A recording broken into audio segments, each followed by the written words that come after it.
बिस्मिल्लाहिर्रहमानिर्रहीम। अस्सलाम वालेकुम। मैं हूं आपका भाई अब्बास हमदानी। आप देख रहे हैं जाफरी आर्ट टीवी। आज का हमारा मौजूद गुफ्तगू है वारसाने मजलूमीन अलैहिम्मस्सलातु वस्सलाम। दोस्तों, इन मजलूमों के कुछ वर्सा ऐसे भी रहे हैं जिनके सामने माजी की हैसियत हाल जारी जैसी थी।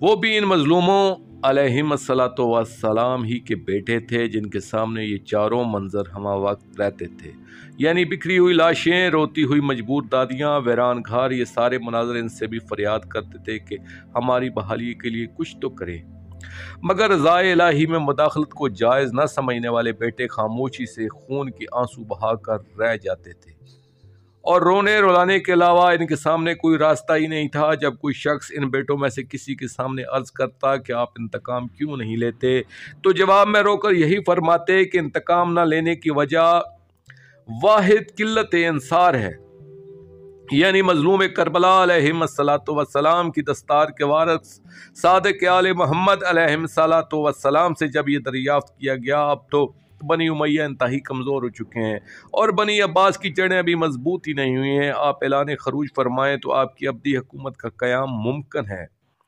ये सुनकर आपने फरमाया कि अगर हमारे पास 16 अदद मुखलस अंसार मौजूद होते तो वल्लाह हम एक लम्हा भी घर में न बैठते और तलवार इंतकाम बुलंद फरमा लेते। यानी इनके सामने भी यही मसला था कि एक तरफ अजदाद ताहिरीन अलैहिम्मस्सलातु वस्सलाम की बेकफन और बे इंतकाम लाशें सामने बिखरी पड़ी थीं, दूसरी तरफ रोती हुई नबीज़ादियाँ सलवातुल्लाह अलैहिन हसरत से तलब इंतकाम में मसरूफ़ थीं। तीसरी तरफ उजड़े हुए घरों का तकाजा था कि अनाबाद किया जाए। चौथी तरफ इन मजलूमों की बहाली और इंतकाम से बेखबर, अपने मादी मसाइल की दलदल में पूरी तरह गर्क शिया, हर चीज़ में अपना फ़ायदा ढूंढने में मगन, हर अमल की जज़ा व सवाब के पीछे भागने वाले, हर नेकी व अमल पर अपना उलू सीधा करने वाले। इनकी मिसाल ऐसे खुद गरज की थी कि जिसने सुन रखा था कि दुआए गरीक यानी डूबते हुए आदमी की दुआ जल्दी सुनी जाती है, और इसने किसी मोमन भाई को डूबते देखा तो इस डूबने वाले से कहा, भाई मुझे बचा लो। तो इस शख्स ने कहा, भाई तुम्हारी दुआ मंजूर होने का वक्त है, ज़रा मेरे घर बार की सलामती की दुआ तो करते जाओ, मेरे माल में बरकत हो। वो कहे मैं मर रहा हूँ, मुझे बचाओ, और वो कहे मेरी दुकान के हक में भी दुआ करो, क्योंकि तुम्हारी दुआ रद्द नहीं हो सकती, तुम तो मोमन हो और डूब रहे हो। दोस्तों, ख़ानदान पाक के मुक़द्दस अफराद के लिए यही मसाइल थे कि एक तरफ ऐसे खुद गर्ज दोस्त थे जो शहीदों की लाशों पर अपने लिए दुआएं मांग रहे थे और इन्हें अपनी गराज की तकमील का जरिया समझ रहे थे, तो दूसरी तरफ दुश्मन ही दुश्मन थे जो आज़ादारी और मकासद अज़ा को पूरी तरह मिटाना चाहते थे।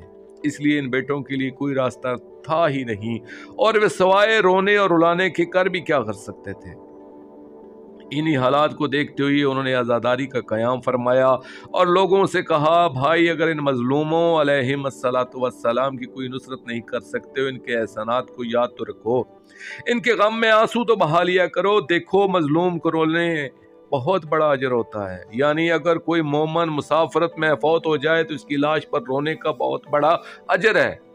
आप इन मजलूमों को एक मुसाफिर मोमन समझकर इन पर आंसू बहा लिया करो। अगर रो नहीं सकते तो रोने की शक्ल ही बना लो, तो जन्नत के हम जामन होंगे। देखो, इन मजलूमों पर 4 आंसू बहाने में तुम्हें क्या ज़हमत होगी। 4 आंसू नहीं तो इतना ही रो ले कि मच्छर का एक पर तर हो जाए, तो हम भी जन्नत के जामन हो जाएंगे।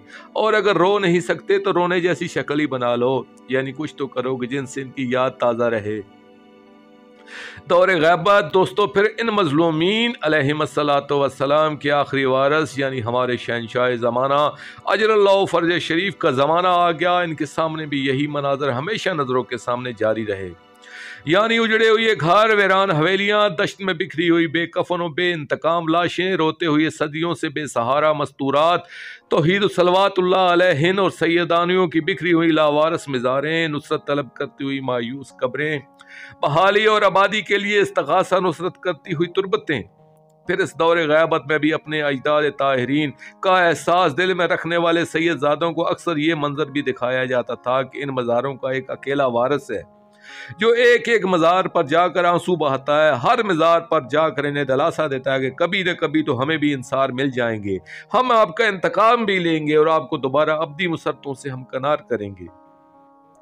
پھر تنہائی میں سارے مظلومین علیہم الصلاۃ والسلام کا تنہا وارث خون کے آنسو بہاتے ہوئے یہ بین و نتبہ فرماتا، اے اجداد طاہرین علیکم الصلاۃ والسلام، یہ وقت ہمارے اور آپ کے درمیان حائل ہو گیا ہے، کاش ایسا نہ ہوتا، ہم بھی آپ کے زمانے میں ہوتے اور اپنی جان آپ پر قربان کر کے ان دکھوں سے ہمیشہ کے لیے آزاد ہو جاتے، مگر ایسا ہوا نہیں، بلکہ اب تو ہم غیبت میں بیٹھ کر خون کے آنسو بہانے کے سوا کچھ کر ہی نہیں سکتے۔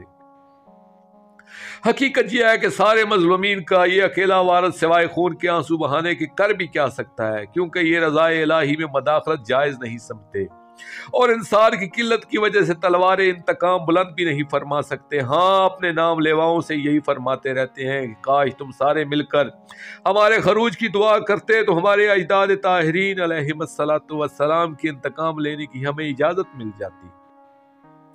تم مزاؤ دعا کو کثرت سے کرو، تمہارا اپنا بھی اسی میں فائدہ ہے۔ جب کسی سید زادے کو یہ مکاشفہ کروایا جاتا تھا اور وہ بیٹا بن کر سوچتا تھا، اور ایک مظلوم وارث اجر اللہ فرج شریف کو ایک دکھی بیٹے کو جب غیبت میں روتا ہوا دیکھتا تھا تو اس پر اپنی ہستی اور ذمہ داریوں کا اکتشاف ہوتا تھا، تو وہ دن رات اس غم میں گھلتا رہتا تھا اور روتا رہتا تھا اور اپنی ساری توانائیاں آزاداری کے قیام پر صرف کر دیتا تھا۔ آج جو آزاداری نظر آ رہی ہے یہ انہی سادات عظام کی محنت اور کوششوں سے قائم ہوئی اور باقی ہے۔ دوستو، آخر میں شکریہ ادا کروں گا اپنے مرشد کریم سید محمد جعفر الزمان نقوی البخاری سرکار دامض اللہ تعالیٰ کا۔ یہ مضمون میں نے ان کی کتاب انتصار ولایت اثر سے پیش کیا ہے، اور آخر میں دعا کریں گے اپنے پاک شہنشاہ کی بارگاہ میں، الجل الجل یا ولی المظلومین، یا ولی الاثر، یا سلطان المنصور، اجر اللہ فرجک و صلوات اللہ علیکہ، یا ربا محمد وآل محمد صلی اللہ محمد وآل محمد، واجل فرج آل محمد صلی اللہ علیہ وآلہ وسلم۔